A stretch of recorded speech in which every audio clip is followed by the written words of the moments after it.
This is Cannaramic, and we're bringing you cannabis like you've never seen it before. Today we are here with the esteemed Nelson Guerrero of the Cannabis Cultural Association.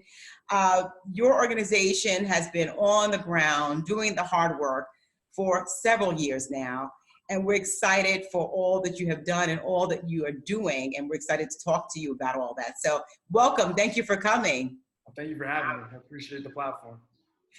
Well, so let's talk about the Cannabis Cultural Association. You joined this great mission to legalize cannabis, and it's not a battle for the faint at heart.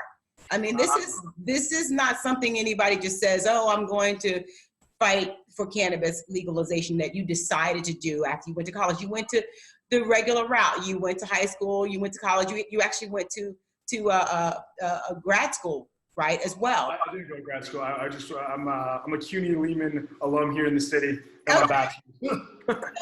So you don't just do that and then decide you're gonna kind of knock that all away, but you're gonna now pursue cannabis on a mission. So what motivated you? What was the personal motivation that you had to actually? Well, it was twofold. So at the beginning, I had the opportunity to go to one of the first NCI, the National Cannabis Industry Association events at Hotel Pennsylvania back in 2014, 2015, late 2014. That's when I went to that. I had the opportunity to go for free as a volunteer. It was my first experience to see what the industry was. At that point, it was a lot of folks in California. But one of the things I initially noticed was I was the only Latino in the room. And the only African American in the room was, somebody else who was volunteering with me who wanted to learn a little bit about it. Fast forward from that, I started going to a lot of these different industry events. Same thing. A lot of white folks, not anyone that looks like us. And so I met Jake. We were at an industry event. We kind of gave each other the eye, like, hey, we're the only POCs in the room. And, we kind of got together and really started talking about how do we get more people that look like us in this industry. And we would ask that question industry leaders at the time, and nobody really had a straight answer for us. And that's kind of the birth of the Cannabis Cultural Association, the idea of forming a group, educating our communities, the Latin American community, the African American community, to get us more involved in this space. Because when it comes to criminalization, the reality is Black and brown folks, we're the ones doing the time for this. We're not the ones leading the industry right now. I mean, less than 10% of ownership in this industry is Black and brown. And now we missed the .com boom, we're not gonna miss the cannabis boom. And while we were, I'd met Jake and we got everything going, we were starting to initialize the idea of the Cannabis Cultural Association. My grandfather got sick. His cancer came back. He was in remission for 14 years of prostate cancer. Came back pretty aggressively. And the oral chemo that they had him on, the pills that he was taking to try to help subdue the cancer's growth, it was giving him a ton of bad side effects. He wasn't eating, he wasn't sleeping, his energy wasn't right. It wasn't my same abuelo. He probably lost somewhere between 5 to 7 pounds. Just wasn't the same guy anymore. And, I had to have that hard conversation with my abuela, my tios and tias, about trying cannabis tinctures to help ease with some of the side effects from the pills. And, the doctors wanted to put him on actual chemotherapy, needle in the arm. He didn't want to go through that because he's seen a lot of his family, friends, from the support group, unfortunately not do well with that. And, at the late stage of his life, at 78 years old at the time, he just said, I want quality of life and I don't want to put my body through that hell again. So I said, let's try cannabis tinctures and see if that'll help relieve some of the pain. And thank God, 3 years later, he's still with us. He's doing extremely well. The cannabis tinctures gave his appetite back almost immediately, within about 30 minutes after the first time he tried it. Sleeping better than he has since he initially had his prostate removed in 2001. And he's got crazy good energy. He's going to soccer games with me still, likes to watch UFC fights with me in boxing. And he's very active. His physical therapy, walks a ton. I mean, I got my grandfather back. The same man that I grew up, idolizing as a little kid is now, still with me and being able to do a lot of cool stuff, fun stuff with me. That was really the second part of the mission. And, at that time, I'm working a very nice, comfortable corporate job. I was telling my parents that, hey, I want to leave this and build my path in the cannabis space. I've met some great co-founders, and I think we could do a really good thing. Unfortunately, at that time, my parents, my family wasn't very supportive of it. We're talking 2015, 2016. Cannabis was still looked at and not in the best light. We had, at that time, I think 22 states medically, maybe a very few handful that are actually had adult use, but they supported it. as best they could. But then when my grandfather got sick right around the same time, fortunately, it completely changed their view of cannabis. To see their family member do so well just from using this plant, it was kind of a big eye opener for everyone. Like, why is this still not allowed? Why are we, a select few of the fortunate, privileged people to be able to provide this medicine for a loved one that doesn't want to be in pain and wants to have comfort in his later years of his life? And that's kind of how the Cannabis Cultural Association started. And since then, we've done a ton of advocacy work, a ton of lobbying efforts with other organizations at the local, state, federal level. We've talked to a lot of politicians, and we also sue the federal government. We have a growing member base, and some of our members were a part of the federal cannabis lawsuit. Along with that, we've done a ton of educational workshops, a ton of outreach. It's been really a labor of love, and it's been able to grow this amazing organization that is touching the lives of so many every day. And it's been incredible. We wanted to do a faith-based event, speak at a church. We didn't have that opportunity when we first started this, and then 2 months ago, my co-founder Jake Plowden got to speak at Emmanuel Baptist Church, a faith-based community opened it up to us, and that's it's showing us that this movement is moving in the right direction. And the conversation of equity, diversity, inclusion, social justice reform are finally being heard, and hopefully it will be heard at the federal level someday soon. Because this cannabis, I said it before, it's similar to the .com boom, but this is much bigger. Absolutely. And not just here in America do we have an opportunity to do right, but internationally. I look forward to the day to be able to go into my local dispensary and buy cannabis from Africa, from South America, from different places, and say, hey, let's have a little taste testing here. Who's got the best, What a wonderful vision. And you have come so far. I mean, I could just imagine, your parents' chagrin when you told them that you were going to take all that investment that they made in terms of money, send you to school and go into cannabis, which was illegal. That must have been very difficult for you. Extremely difficult. I'm the firstborn. A lot of my other cousins and tios are calling me a marihuanero, which is a very derogatory word in Spanish, a stoner. And yes, I've partaken in the plant before. But the way that we were approaching this was very different. It wasn't until, my grandfather getting sick and seeing, the good work that we were doing, seeing the press releases and stuff like that, seeing that, mainstream media is finally starting to pay attention to us. They were like, maybe he was onto something originally. Now it's a very different conversation. I have full support of everybody. Well, that's what it's going to take for most people. They're going to need to see it mainstream. They're going to need to hear from doctors and news outlets and things like that.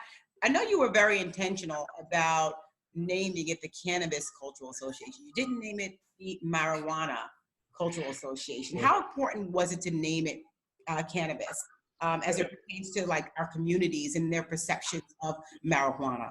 It was extremely important to name it cannabis because that's the medical term for it. That's the term that we used prior to its prohibition. It's the word that's been used, and variations of the word cannabis has been used. Different indigenous cultures, different societies have all referred to as cannabis up until until they prohibited it from us, and they renamed it as part of reefer madness, marijuana. So for us, when we had that conversation, what we're going to name our organization, Cannabis, we wanted to name it the right way. That way folks can understand this is the mainstream term. This is the term that you need to refer this plan to going forward. Right. That's why I loved your name, Cannaramic. But the funny thing was, we're a 501c3 nonprofit telling your lawyers that, hey, we want to be the Cannabis Cultural Association. And when they formed our organization, applied for a 501c3 status, they're like, you sure you want to have cannabis in your name? And we were like, 100%. That's the whole point of our mission. Wow. And thank God the federal government approved us in February 2017, gave us our nonprofit status federally, and we've been able to continue to grow and do good work. Unfortunately, also there's good banks out there that see that we're a legitimate nonprofit and have given us the opportunity to bank, because that was a whole nother conundrum when we started our organization.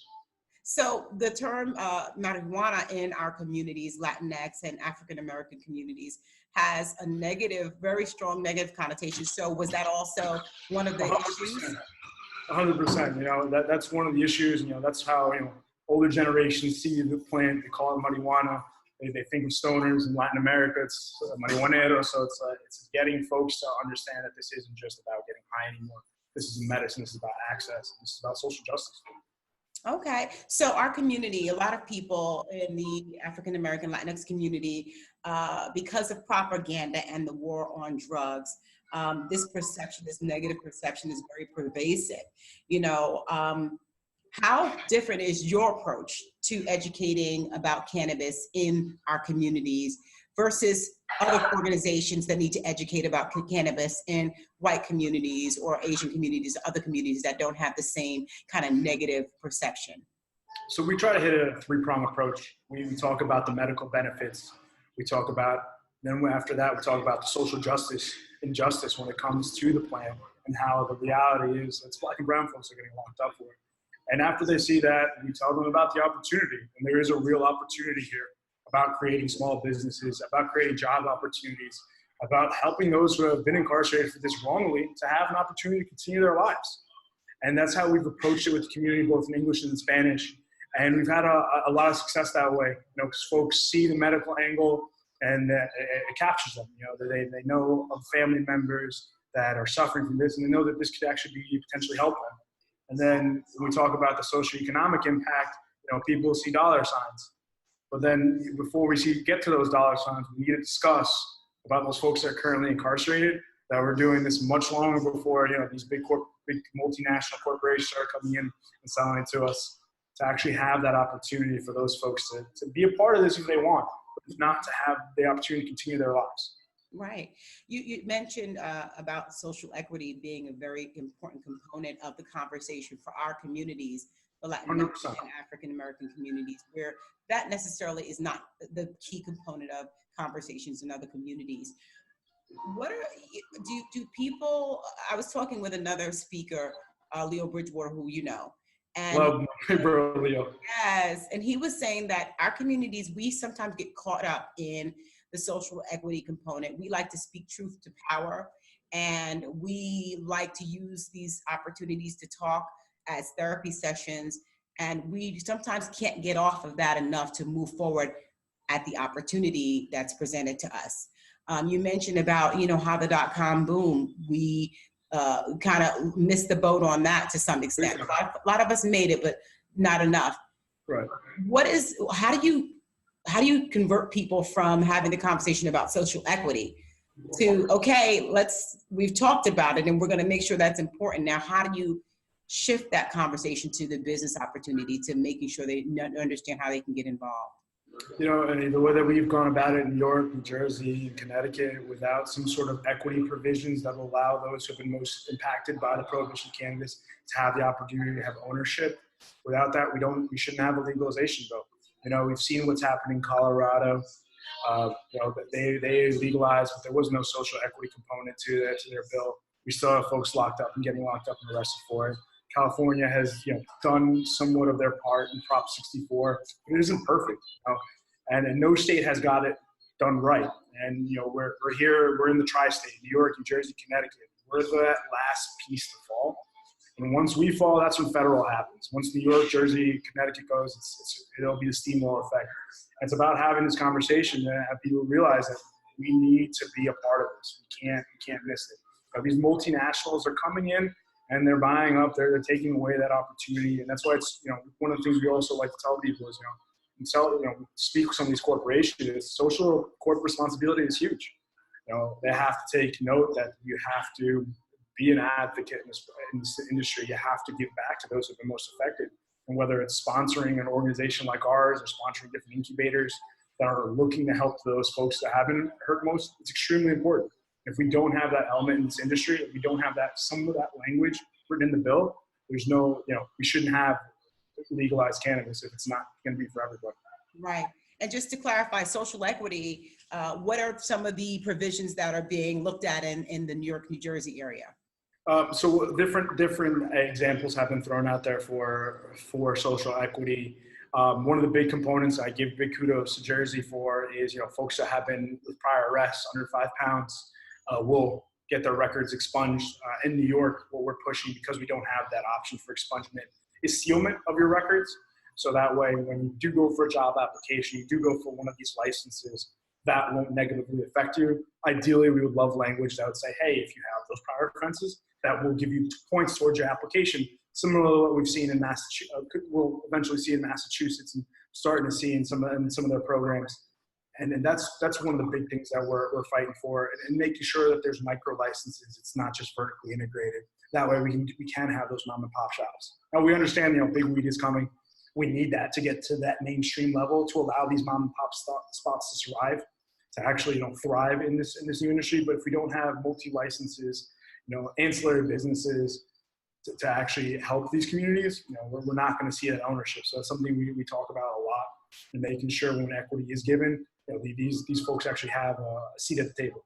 Right. And I know in New York in particular, with the stop and frisk, New Yorkers from the brown communities were disproportionately, 80% of those, those arrests were for African-American, Latinx communities. So it's even more of an issue in New York City. Hello! Jake here.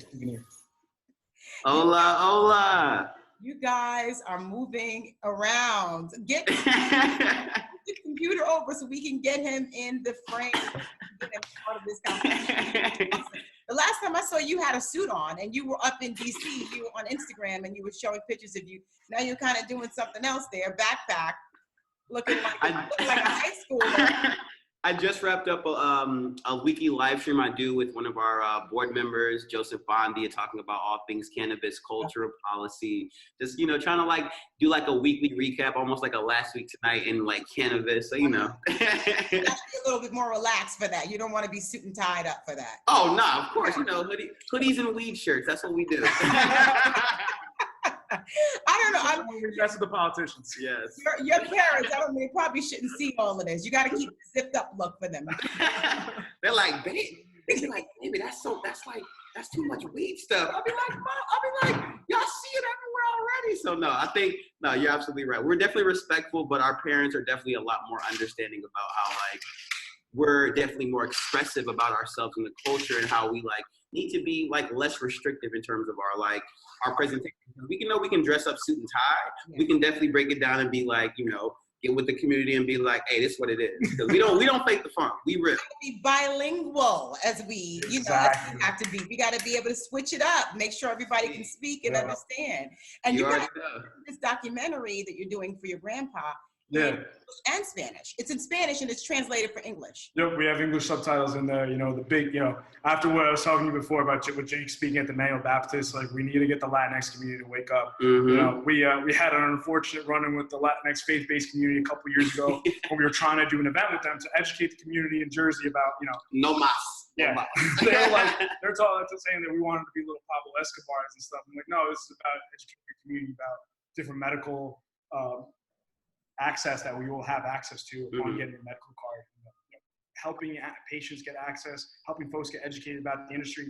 Latinx community hasn't been as open to it, and that's what we're trying to do with Cannabis, open up some eyes so that way people can understand that look, we're trying to do good here. Mm-hmm. And what is the source of that? Because I know that we have a strong religious basis in our communities, so that's one piece. But is it also because of what's happened in our, not only communities here in the United States, but also in their home countries? Exactly. It's a big international issue. When we talk about the narco days of the 70s and 80s and even till now, that was their original cash crop. So when people refer to cannabis now, and the first thing that comes to mind for some of these old generations is the narco trafficking, is the illicit drug dealing. They don't see that whole conversation of it being a medicine has been lost over the last 80 years. There's still a lot of indigenous folks in places in South America that still consistently use cannabis, but the mainstream around there, unfortunately, they just think about the Pablo Escobars of the world and the pain and the drug war that Griselda Blancos and everybody else. So now it's we're trying to have an eye-opening conversation about, hey, this is the future now, and we need to realize this and become a part of this. Yeah.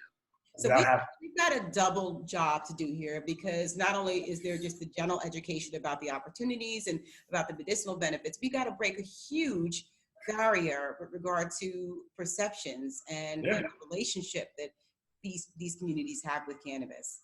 That's a lot of hard work. Yeah, it's a tough conversation. It is, but somehow you decided to leave your corporate cushy job and you just wanted to kind of get gritty and grindy a little bit. Yeah. So let's talk about, medicinal marijuana.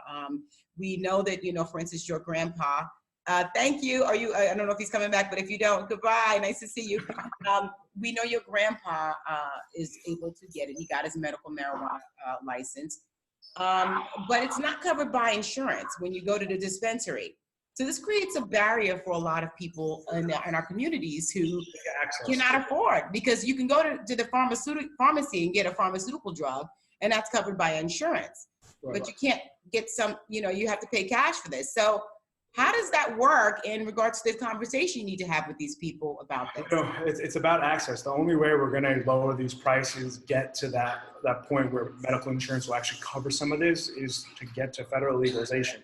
How do we get to federal legalization? Well, we need the capital of the world, New York City, New York, to legalize, and legalize the right way. New York, everything that New York does, the world seems to follow. If we do it right here, this is going to be the big trickle effect that we talked about. And as far as access goes, we need more locations where people can get medicine. And we need a similar model what Canada has, where some of your medicine is subsidized by your insurance company. Because this is life-saving medicine for a lot of people. This is medicine it's for a lot of folks, when it comes to pain management, this is a much healthier, better alternative than the opioids. And we have a massive opioid crisis here. Those you can get with your insurance card, no problem. Cannabis needs to get to that point, but we're slowly getting there. As soon as this can become more mainstream, that's when we're going to see the United Healthcare, the Anthems of the world, the Aetna say, okay, we'll give you some kind of discount for this. But it's, we talk to a lot of dispensaries here locally. They're always willing to offer some sort of discount for elderly folks, disabled, who are having these issues. But until we have an increased access, prices are going to remain high. People are continuing to use the illicit markets, continue to get their medicine. Wow.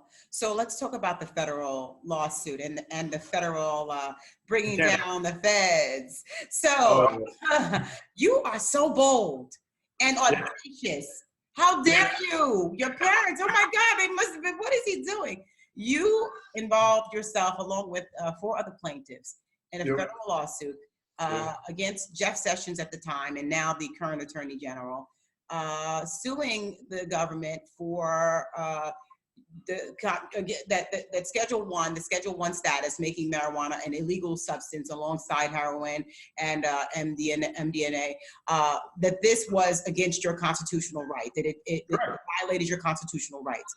Talk to us about how that whole thing came about, because that's not, you don't just get money and just say, hey, let's sue the feds. It's been done before as well. Correct. So it's not as if, there was this kind of template for how to be successful with it. It's been done before and it failed. So how did you guys come about this idea, and, what is it all about? Well, the lead attorney group is Hiller PC, the same group that helped us get our 501c3. We have a big, large member group. We had heard that this lawsuit was starting to come together with a couple other plaintiffs. I know you've spoken with Jose Belen, Alexis Bortel, Yair Kopp, and we were approached to potentially come on as another plaintiff and have some of our members give testimony. And of our member base, we have multiple stories that we could have shared and been a part of this federal cannabis lawsuit. And we had to have an internal discussion as an organization whether or not we want to associate ourselves with the federal cannabis lawsuit, because we knew that would put a big red target on us, and that could it could be the end of our organization. Our organization shouldn't have to exist to begin with, in my opinion. The fact that cannabis has been illegal, we have people locked up for this. That's ultimately the goal is for us not to exist, to have this access, to have everybody involved in this, have equity and have ownership. So for us, it was a no-brainer. My co-founder and I said, this is a real opportunity to make a statement.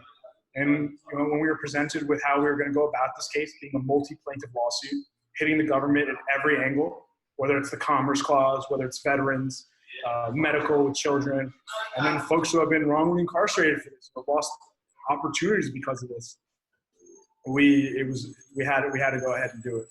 Wow. And we lost a lot of board members because of it. Our organization kind of took a hit as far as some of our manpower, but we've come back twice as strong. We've continued to grow, and it's been a great uphill battle. I mean, when we said we were going to do this, one of the first things that we said is we're going to pack that courtroom. And that's what we did. Our first appearance, we had about 3 or 4 overflow rooms. We had about 150 plus people in there listening for that lawsuit. Our lawyers, Joseph Bondi, Hiller PC, they came in like rock stars with standing ovations. And then, the federal government lawyers didn't really have a lot of punches back.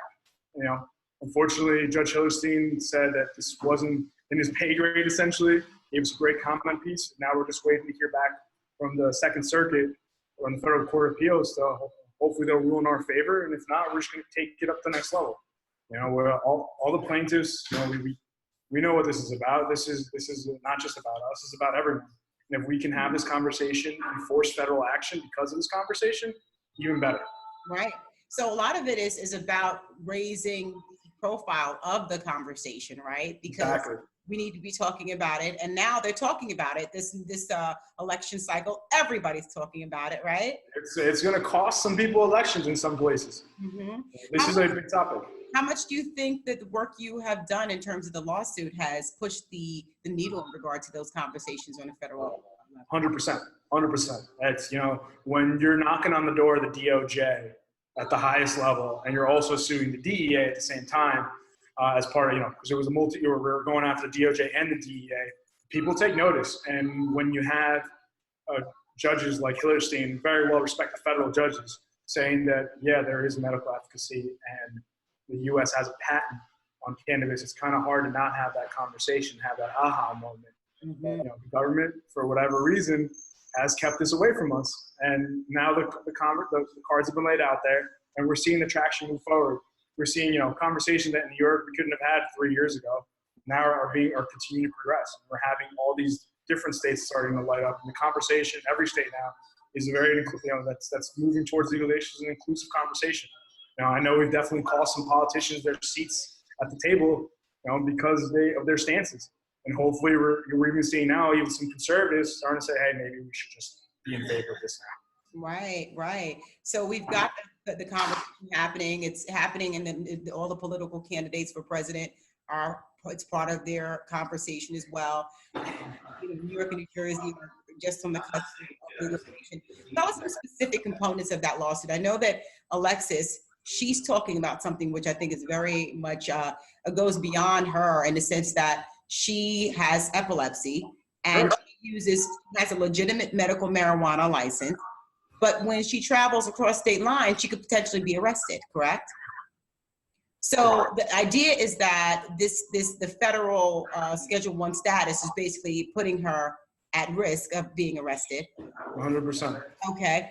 And that's the same issue that we're seeing with, for instance, I've been talking with the athletes, and one of these athletes are traveling, they're using medical marijuana, they're using marijuana, not necessarily with licenses because they're not allowed to, but they're using it kind of undercover for pain management, etc.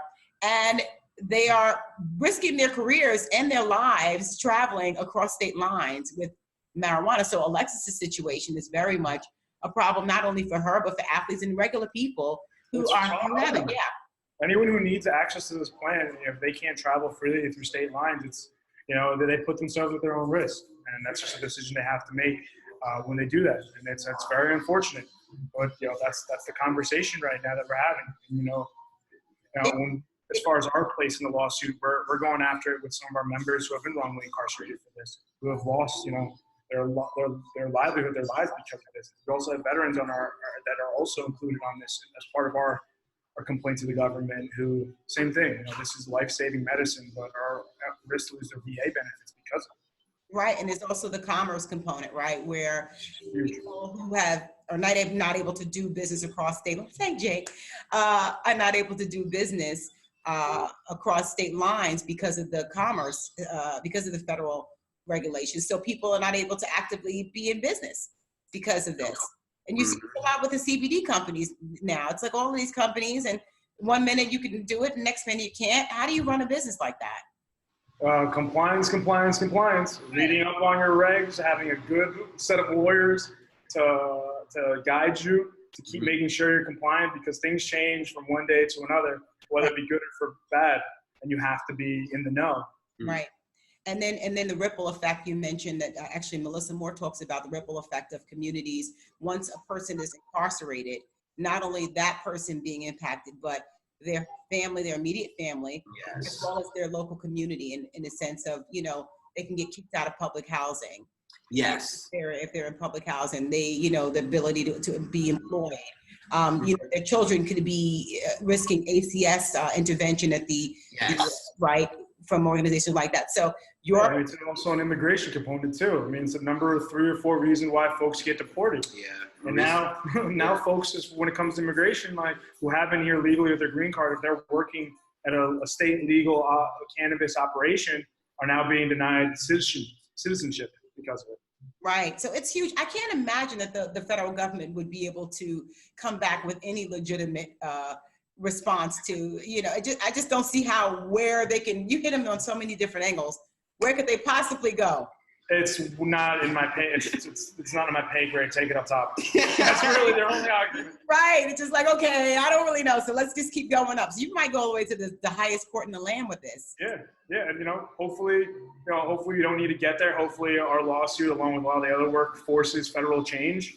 But if it comes down to that, it's gonna come down to that. The next steps here, we're either gonna go to trial here on the Second Circuit, or they're going to say, hey, it's not in our pay grade, take it upstairs. But our day in court at the Second Circuit was incredible. Similar to the first time, we had dozens of people, hundreds of people listening in, sitting in the overflow rooms. We literally packed the courtroom for our session, and then the courtroom was empty after us. Yeah. And we had a great discourse. Our attorneys, the government attorneys, had a great discourse with the federal judges who seemed very interested and very engaged in having this conversation. Having 3 federal judges admit on record that there is some type of medical efficacy to cannabis was very empowering to us. It just seems like we don't have to lose a lot of energy clarifying, the benefits of this plant. Right. Right. Wow. I'm excited because the next time you get to go to court, I'm going to get to see you guys in suits again. That's really exciting. But you guys realize that you're going to be in history books. Do you realize that? Yeah. More and more every day, it becomes a lot more like. It's crazy. Like they're going to be talking about you 100 years from now. That's crazy, right? Yeah, absolutely. Make sure you're wearing your suit so that they will have good pictures of you. You see these faces? Like, come on. We're really excited for all the work you're doing. We're watching and we are waiting with bated breath. There's so many people who are counting on you, but there's so many people who are rooting for you. And we appreciate you being with us here today. We know you have given us cannabis in a way we have never seen it before. And we just wish you all the best. We're with you all the way. Thank you so much. Thank you.